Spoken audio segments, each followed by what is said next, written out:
نحمدہ و نصلی و نسلم علی رسولہ الکریم۔ ہمارے ہاں یہ بہت زیادہ رواج ہے، عید کے دن نماز فجر کے بعد خاص طور پر لوگ قبرستان جاتے ہیں، اور خواتین بھی جاتی ہیں،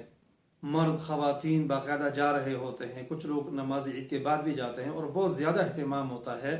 حتیٰ کہ قبرستان میں ایک میلہ سا بن جاتا ہے، بہت ساری عورتیں بچے وہاں پہ جمع ہوتے ہیں، ساتھ پھول بتیاں اور مختلف چیزیں وہاں پہ لے جاتے ہیں اور قبروں پہ رکھتے ہیں، اگر بتیاں جلاتے ہیں۔ یہ بہت زیادہ رواج ہے، اور عید کے دنوں میں اس طرح جن بازاروں میں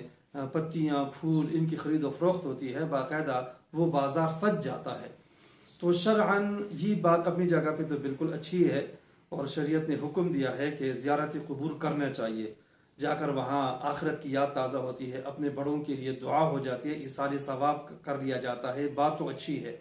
لیکن اس کے لیے شریعت نے کوئی دن متعین نہیں کیا، لہٰذا خاص جمعے کو یا خاص اتوار کو یا خاص عید کو جو ہمارے ہاں جانے کا اہتمام کیا جاتا ہے، یہ ٹھیک نہیں ہے۔ لہٰذا عید کے دن اس طرح بالکل نہیں جانا چاہیے، عید کے علاوہ کسی دن چلے جائیں، دعا کر لیں تو یہ ٹھیک ہے۔